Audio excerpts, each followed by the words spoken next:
about probably 8 feet out of the water. It was huge.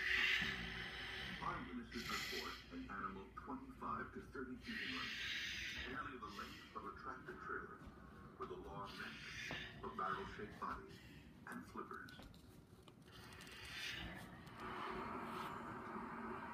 June 1972.